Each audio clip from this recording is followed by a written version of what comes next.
Hello ladies and gentlemen. No messing about today, we're straight into it, casting the arms of Empyrean in Resin.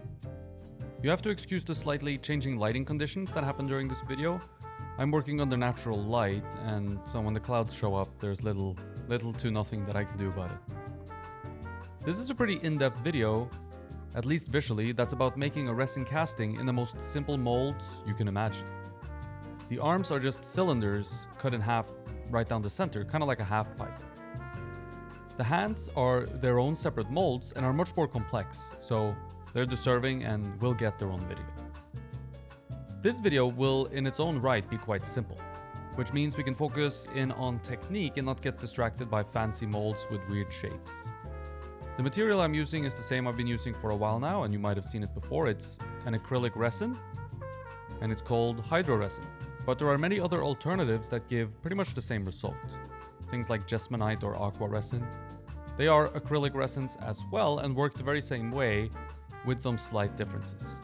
Acrylic resins can be mixed into whatever thickness that you like or you need for whatever application you're doing. And so as you can see, I'm working with a thickness here that's kind of similar to whipped cream. And I'm brushing quite forcefully in order to eliminate any surface air bubbles and to catch all the details, of course. The reason I use a thicker mix versus a very liquidy and runny mix is that I want to be able to build up an even thickness along the vertical sections of my mold. Runny material means most of it will collect in the bottom of the half pipe, or I'll need to do several thin coats, which of course takes more time. As long as I'm careful when I brush this first whipped cream thickness layer in, I shouldn't have any issues with catching all the details and eliminating any air bubbles. The goal is to get an even thickness with no surface bubbles. So I can't brush in a super thick layer, but I'm making sure it's thick enough so that there's no translucent part and there are no areas where the color of the silicone shines through the resin.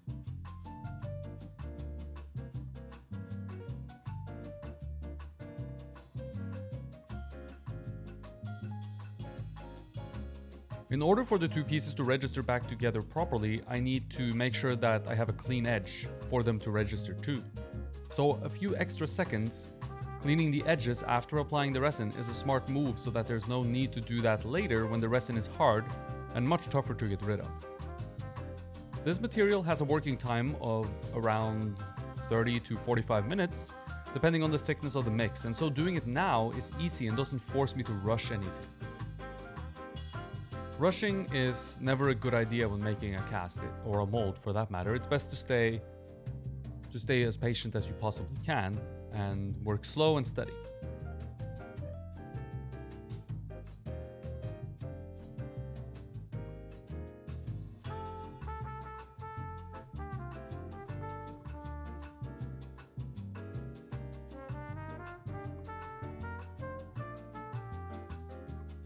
The resin itself is pretty strong, but in order to make it as strong as it can be and as strong as we need it to be, we need to reinforce it with something, and we reinforce it with fiberglass. For the fiberglass to lay down properly, I like to wet the surface first, then lay the dry fiberglass down into that wet surface, then go over the top of it again with fresh resin in order to seal the fiberglass in.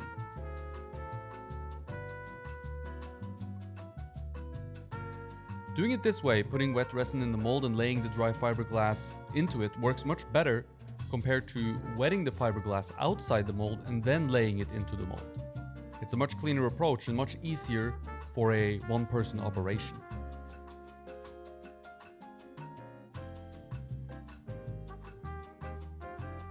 It leaves a lot less of a mess as well, and is a lot less stressful, in my opinion and in my experience.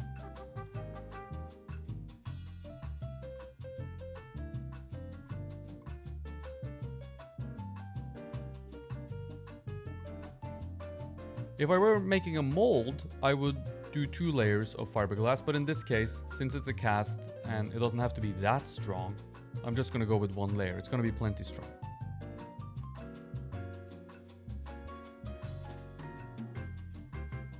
The fiberglass is pre-cut as well to make sure that this is not something that I have to do while the resin sets up, which is of course very stressful. and pre-cutting just makes sure everything goes smoothly.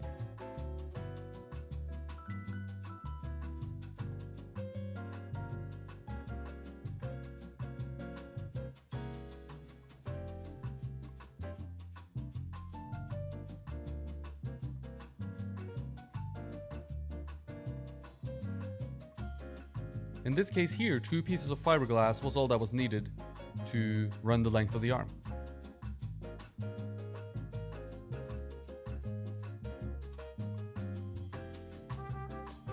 Make sure that the pieces of fiberglass overlap each other a little where they meet in order for the entire piece to be one and have structural integrity and no weak points.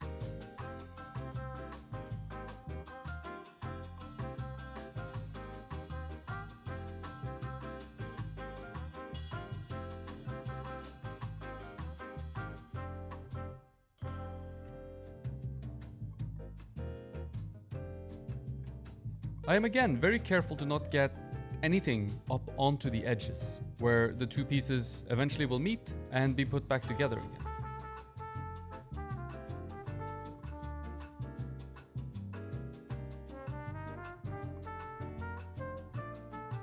The fiberglass is placed perhaps a few millimeters away from the edge. I find this much easier compared to another way of doing it, which is letting the fiberglass go above the edge and then cut it down later before putting the pieces together. And I have never noticed any difference as far as strength goes. So, if there's no benefit, you might as well do it the easy way, right? Resin or fiberglass on the edge will not allow for proper registration, which means we'll get a seam line that turns ugly and bigger than it has to be, and this just becomes something that I have to fix later. It's better to do a little extra work now, be a little bit extra careful now, and not have a lot more work to do later.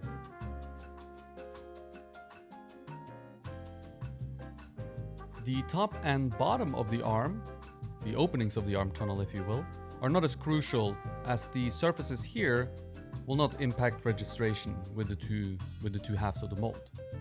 I tried to keep them somewhat clean, but these 2 can easily be dremeled down once the resin sets up and the piece is outside the mold. Eventually they would impact registration because they would be in the way of where the arm would attach to the torso or where the hand is supposed to be attached to the arm. But right now it's not a huge concern, and whatever overhangs these edges can be dremeled away, sanded away quite aggressively, and it's not going to be finicky work like the seam would be. So I'm not too concerned. Speaking of the hand, I had some extra resin after all of this, and so I went and poured all of it into the hand, and this is all happening on the right side of the screen. This was kind of a test, and it's not going to be the hand that I'll eventually end up using for the finished casting. Hands can be poured like this depending on shape, but with a solid casting, it does end up being very heavy, perhaps too heavy. One of the advantages of making a hollow casting is that it is super light and can be shipped easier and for less money. And as far as strength go, the difference isn't much, especially when we use fiberglass. Pouring a hand solid like this, or anything solid like this, also has a tendency to produce or capture a ton of air bubbles. In my case, I was lucky and these air bubbles ended up being very tiny ones, but even tiny air bubbles are super annoying to fix if there's enough of them. This is something you won't get if you brush the resin into the mold like we did earlier, because the brushing eliminates all the air bubbles, or at least most of the air bubbles.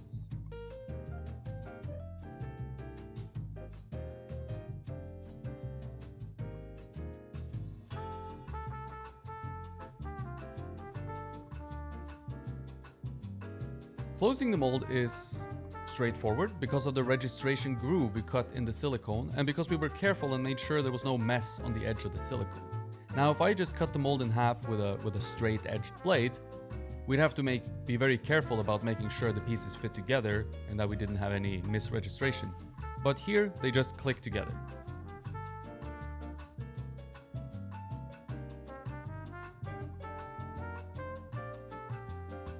The two halves of the mold are held together with bungee cords, just so that I can move them around without having to worry about the pieces falling apart. Now don't tie them together too tightly, as this can actually distort the silicone. Silicone is of course soft, and when the two pieces of mold have an open silicone edge that clamp together without any support from a mother mold, you get a perfect seam a lot easier, and you can make sure that the seams are fitting together a lot easier because you can see the seams. But you can run into issues with distortion if you clamp them together too hard, squeezing the silicone. If we open the mold now, we would have two separate halves, two separate castings, not exactly the end result we're after. So we need to make sure that those two separate pieces that we just made connect into one. This is pretty easy and kind of more of the same that we've already been doing, especially as long as you have access to the inside of the mold and can see and reach the seam lines with resin and a brush, which we of course can because we have two gigantic openings on either side of our arm molds. Resin gets brushed onto the seam. Now I can't reach all of it, but I get resin everywhere along the seam that I can reach. All that matters is that part of the seam is reached. Ideally, I reach as much as I can.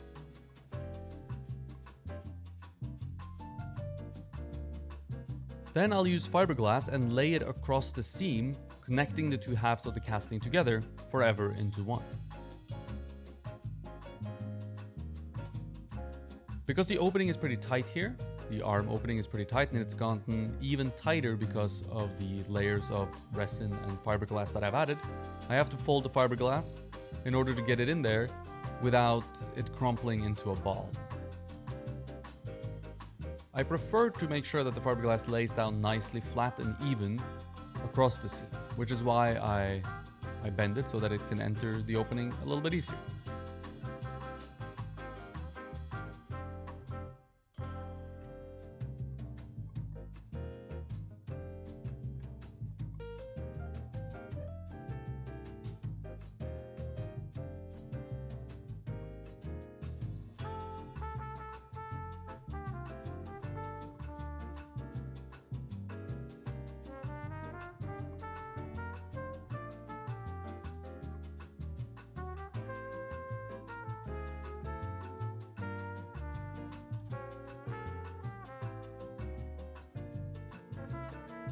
One of the arms had a pole to support it when I was sculpting it, and I of course couldn't remove this pole until I had finished the mold, and so the mold has this little hole in it, as you can probably see right here. And I plug this hole now with clay because I'm about to attempt to fill this part of the seam. I couldn't reach that part of the seam earlier, but now I'm gonna make an attempt at filling it. And the way I do this is to mix a thin batch of runny liquid resin and pour it into the arm, making sure that it runs along the seam. Obviously I have two holes in my mold, openings on both ends, so it's tough to slush it around in there and get it all over the seam.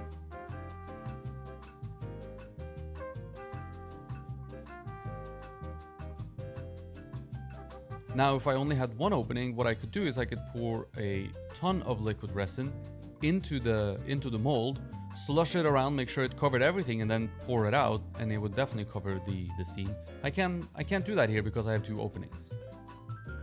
So what I do instead is I try to just pour the resin along the seam, making sure that it runs along the seam, and then I keep a bowl on the other side, on the other end of the arm, to catch whatever resin comes running out the other side.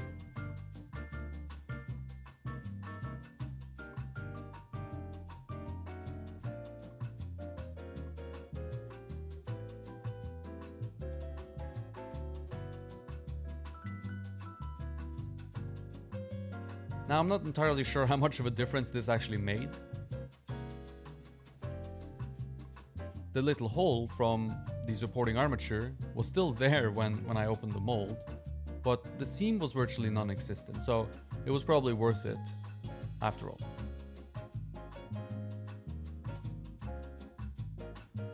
With all that done, I can let the molds with the castings inside sit for a few hours in order for the resin to set up properly before returning to open them.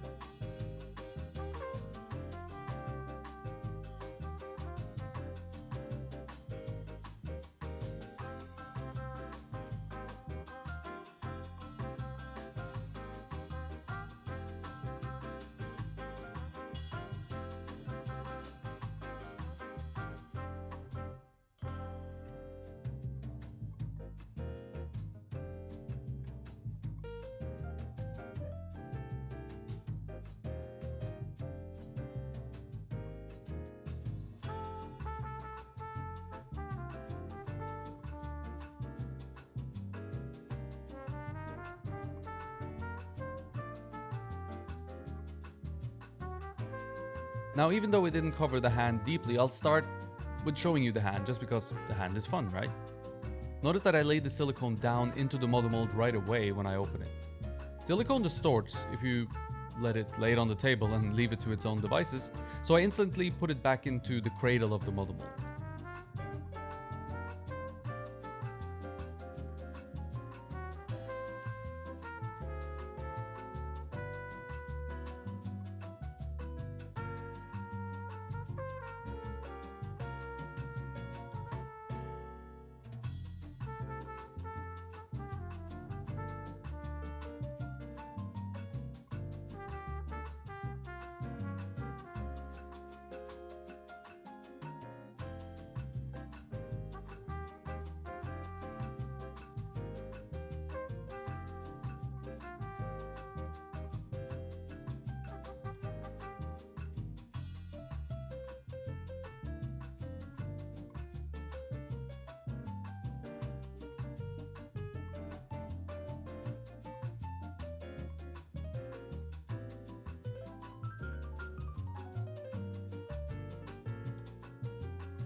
And as you can see here, the hand came out very well. And even if it won't be used in the final casting, it's fun to have. And it's also good just to see the sculpture again.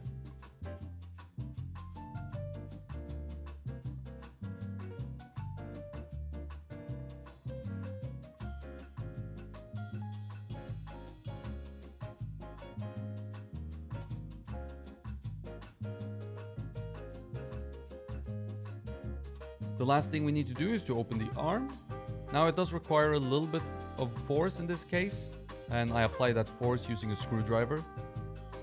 I'm very careful because too much force can damage the silicone or the casting, so make sure you use only the least amount of force possible.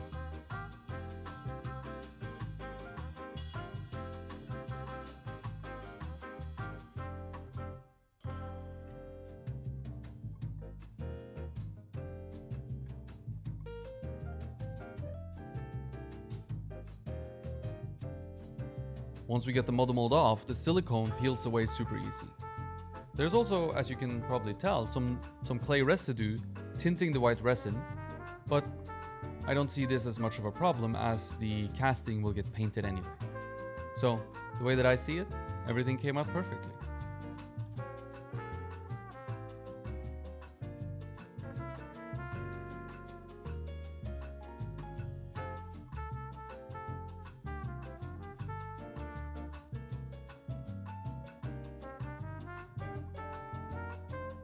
I hope you enjoyed the video, and if you did and want to learn sculpture from me or just support the channel, check out my Patreon page. I give feedback and critiques on people's work, and we talk about whatever you need help with in your sculpting endeavors. And right now there is exclusive sculpting content on my Patreon page. The first series we have embarked on is the Beginner's Guide to Figure Sculpture. I'm super excited to finally be creating exclusive content for Patreon, and I hope you will be too, and we'll take a look. The link to my Patreon page is in the description below the video.